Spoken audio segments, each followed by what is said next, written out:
Hi, I'm Larry, I'm Gret. I'm Christy. and welcome to Dangerous Drag Queens and Other Deviants. A podcast about the outrageous and sometimes dark world of drag, gender, and sexual identity, and how communities facing stigmatization are making a positive impact just by living their lives out loud. Brought to you by Virtual Arts.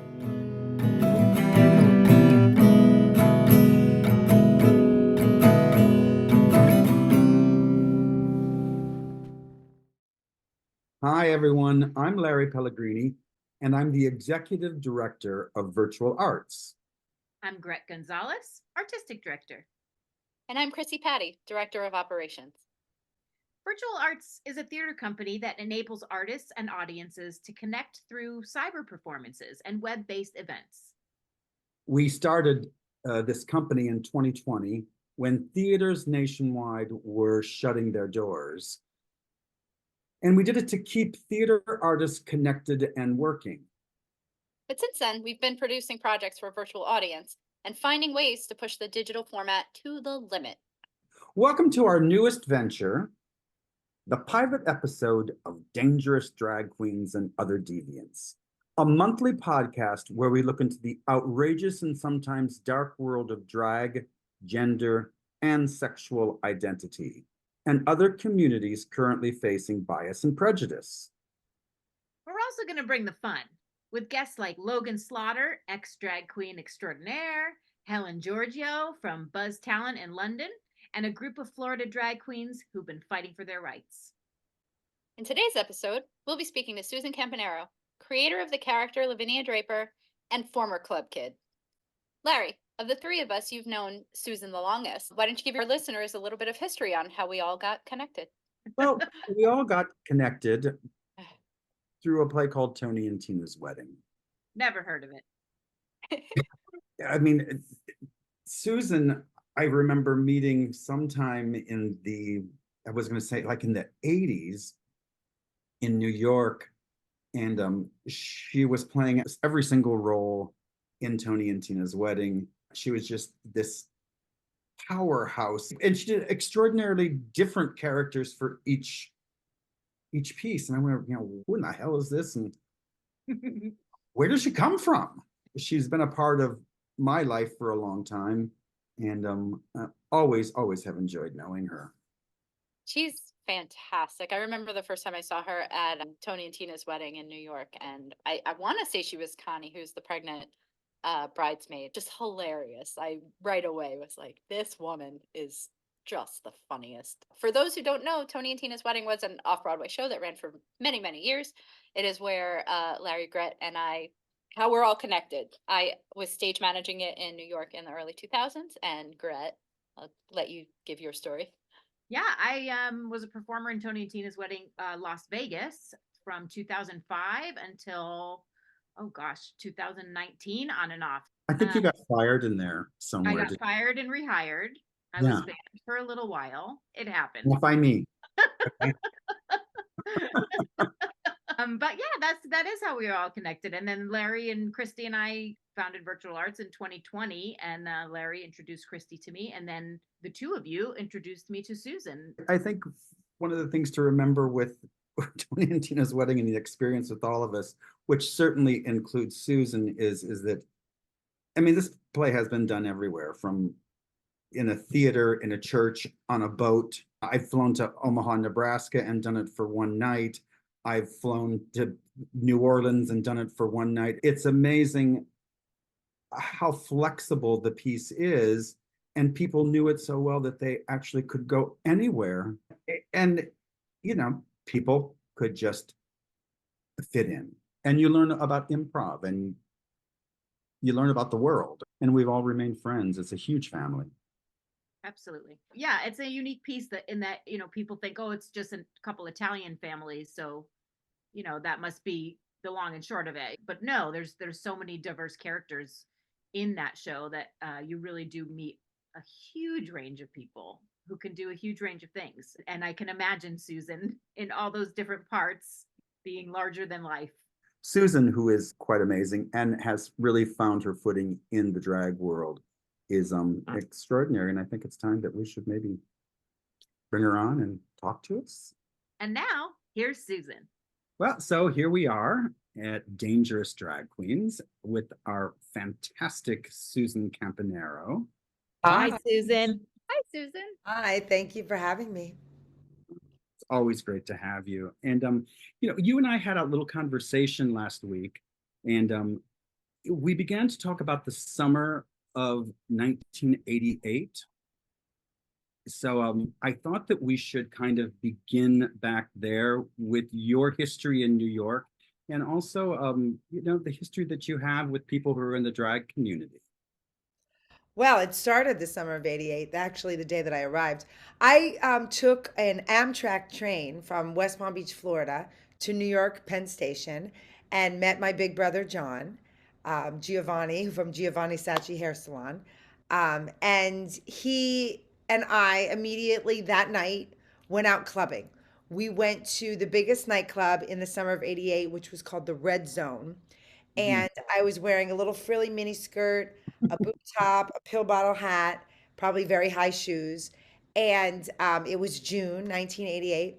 And this photographer, Stefan Lapino, was taking Club Kid pictures because this was the beginning of the Club Kid era. It's very Club Kid. It was all about drag and club kids and dance and party and fun. And so he was taking pictures of all of us. And the reason is that you always went in an outfit. Like everybody was dressed. Like if you were a club kid, you had a look, a dress, an outfit, you know.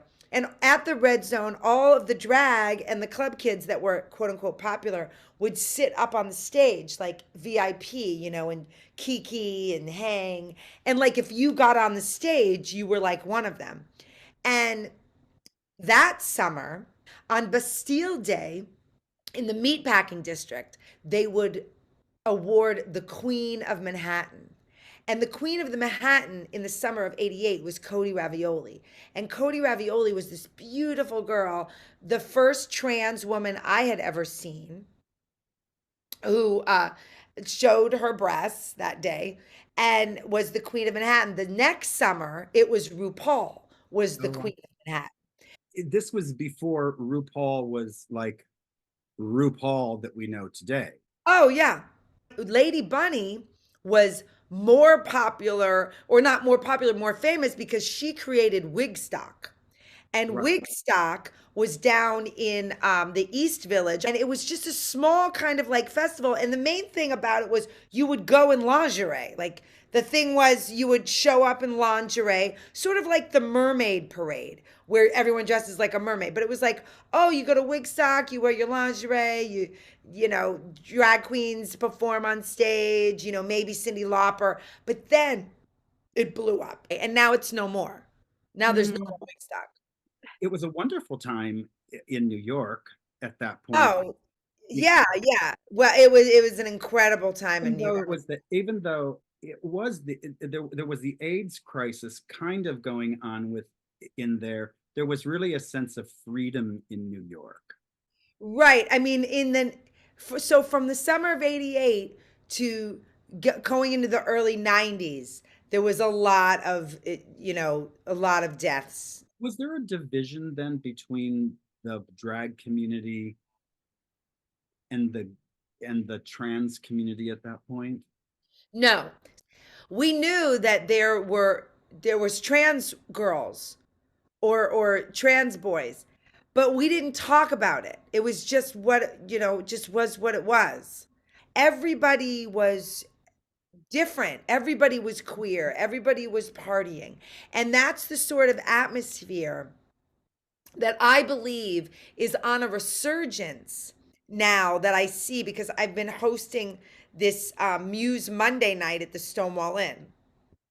And I'm witnessing young people coming out and just dressing and having fun and being, you know, scantily dressed or a lot of clothes or wearing dresses or not wearing dresses. And it's getting more free again.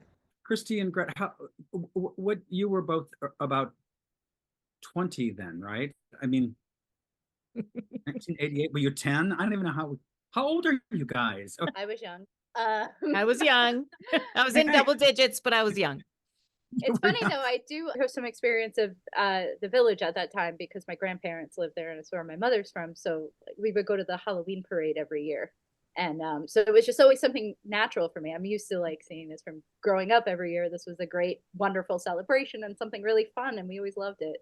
Yeah, it makes me curious about at your age at that time, what you thought of, the summer of 1988, and did you see much of this or during those 90s? Like, how did you feel about this drag community? We were talking about this at one point where Larry said, where do you remember seeing the first drag queen ever in your life? And I honestly had a hard time answering that question because I kind of don't remember, which is probably a very good thing.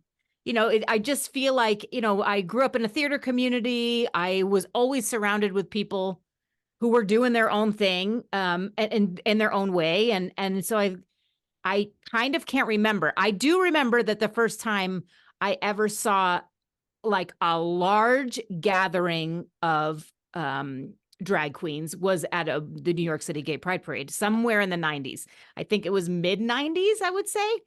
But in terms of exposure to drag, I honestly can't put my finger on it, which is a good thing. I mean, I'm young, but I'm not that young.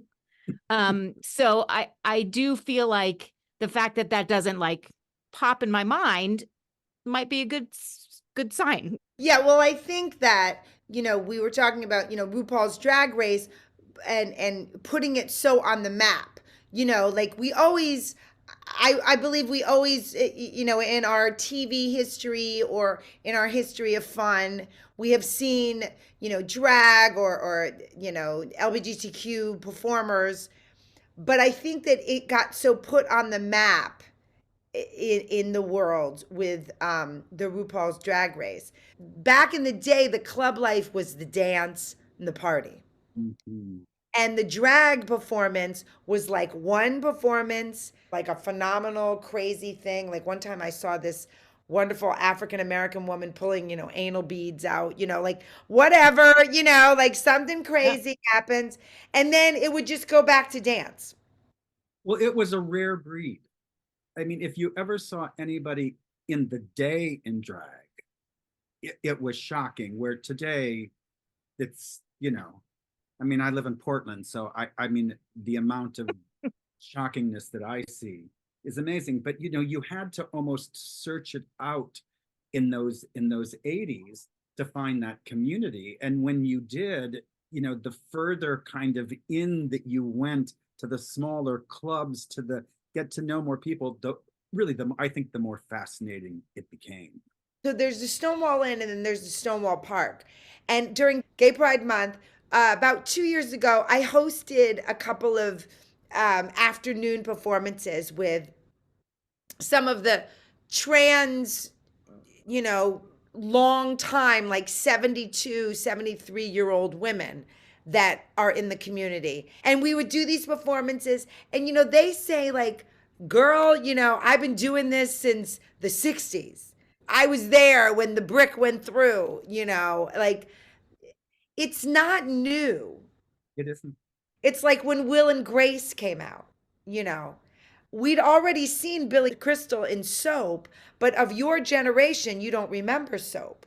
Well, we already saw a gay character in TV, but when it came out in Will and Grace, we were like, wow, now Jack, it's, oh, the duplex and gay and piano bar and doing cabaret. I remember the Ellen kiss. I think that was my first like moment of TV acceptance that I really like put it Oh, together and right. remember. Right. Which got her series ended, right? Yeah, I think so. But she's done fine for herself. I Yeah, think- Ultimately, I think. I think she was okay with that. Yeah, at that point, I think she knew. Yeah, I think so. Well, in 88, of course, that's really right around when Tony and Tina's wedding began. But in the years preceding that, working with artificial intelligence, we would go to places like the Limelight. Oh, yeah. I Yeah. went to the Limelight all the time. Nancy Casero had created this character named Vicky Auberjohn, who was kind of a Judy Garland character.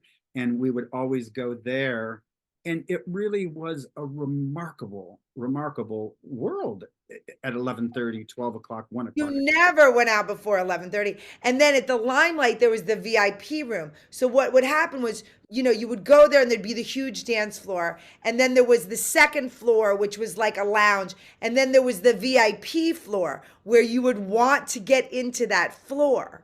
Like that's sort of like what the old club life was like. Where like, okay, you're in the club, they let you in the club. Now how far can I get and be with the real club kids, with the real, with the famous club kids?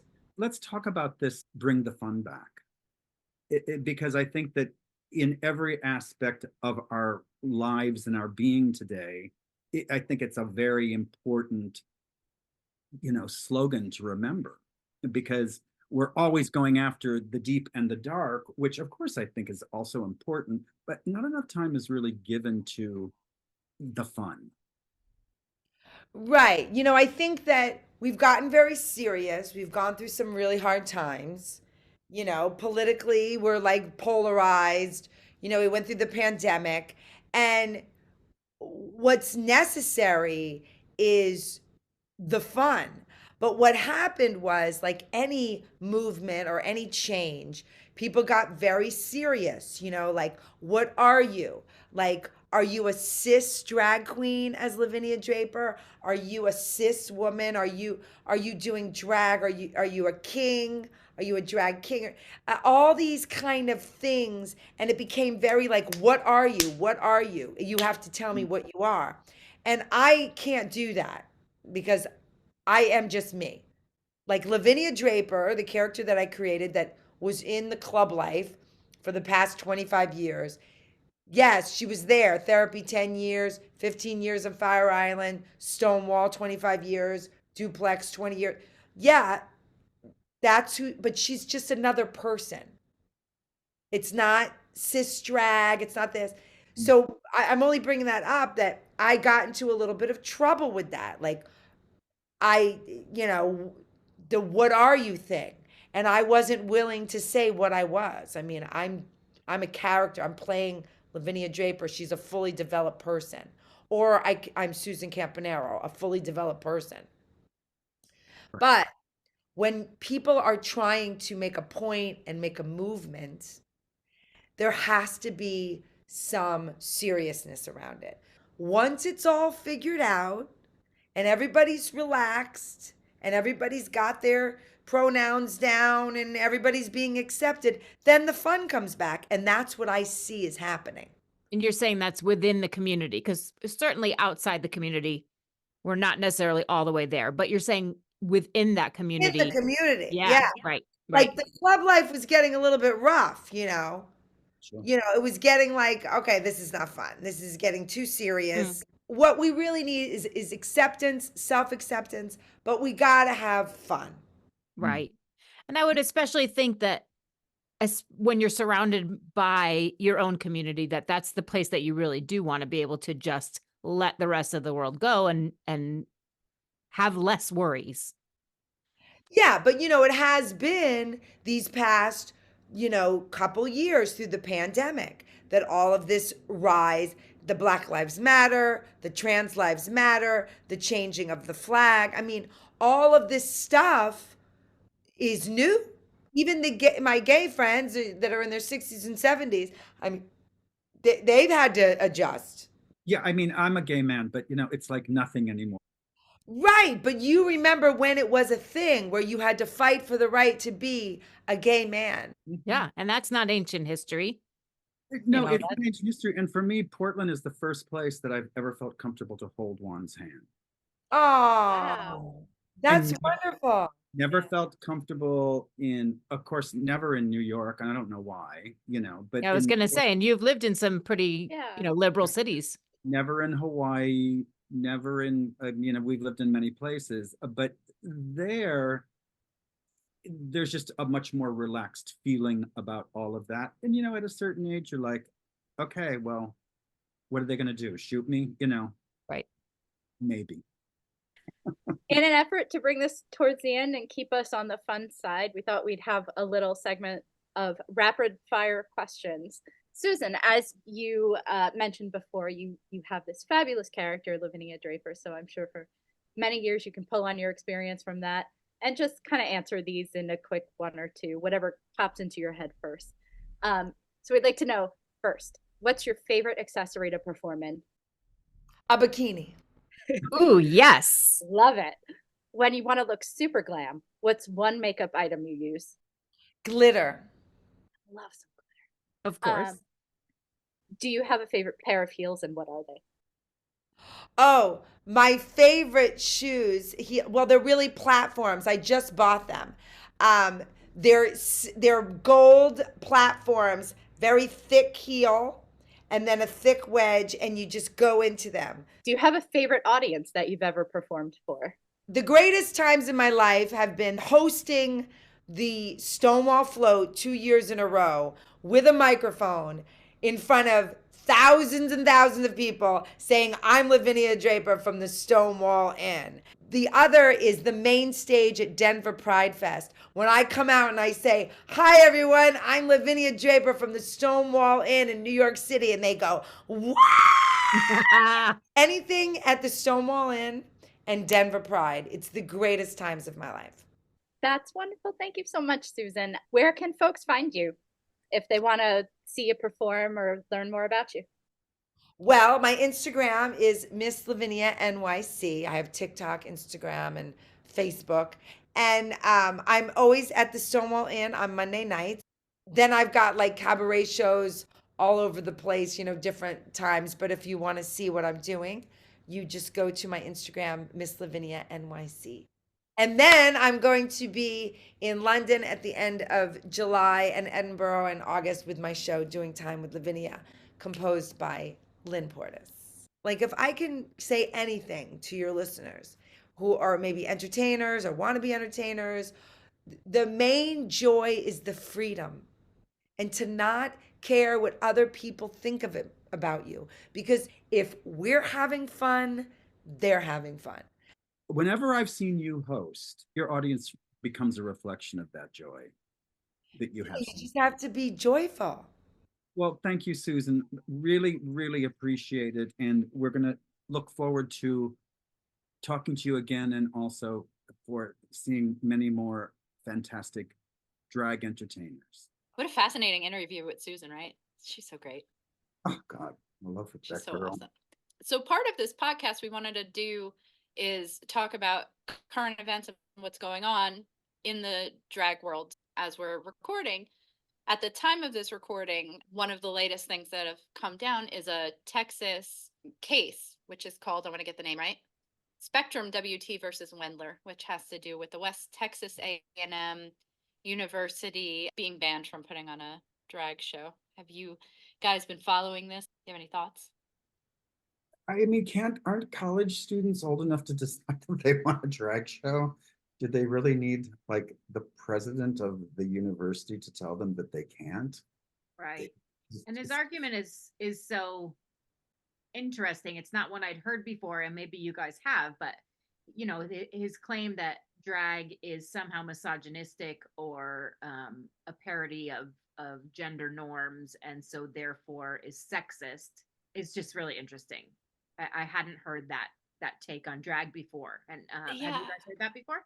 No, and he also equates it to blackface, which I thought was a little bit overdoing it. Yeah, just his arguments for the ban in the first place are new to me. That's something I hadn't heard before. See, I'm reading this on the Texas Tribune. It's being done under the guise of protecting children. On a college campus, which is interesting. Right. I mean, listen, I feel like children should be protected, but I'd rather have my child protected by an outrageous drag queen than these yahoos who think that all of this stuff is morally bankrupt. I would always want my kid to be able to see wider than more narrow. Sure. And I always felt like personally and in general that college is the place where you sort of leave your own nest and you get exposure to other ways of the world, for better or for worse. And you're at a point in your life where you're supposed to be making decisions about these things that exist outside of your own bubble. these are places where we should feel safe to explore. I mean, that's the whole idea.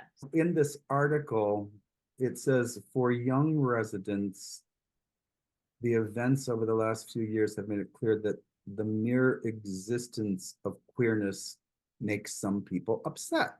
I'm sure that it does, but a drag queen, really? It's like, I mean, did anybody ever see Flip Wilson play Geraldine, or see, I mean, on the Danny Kaye show, they used to do drag. Very Some Like It curious. Hot too was that Yeah. Jack Lemmon, and yeah, I mean it's people have been cross-dressing. Drag has been around since people have been around.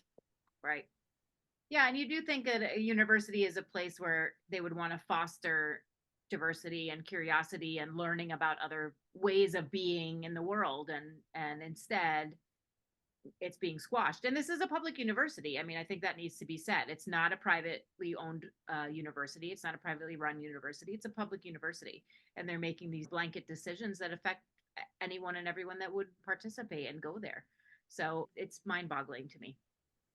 Yeah, I do hope it eventually gets to the Supreme Court and they try to do a decent decision on it based on precedent, but I don't really have much hope in the Supreme Court to make the right decision on anything, No, unfortunately. and I know Clarence Thomas dresses in drag. I just have this feeling. Yeah. That he and Ginny are kinky. Okay. I don't know why. How's that for a vision?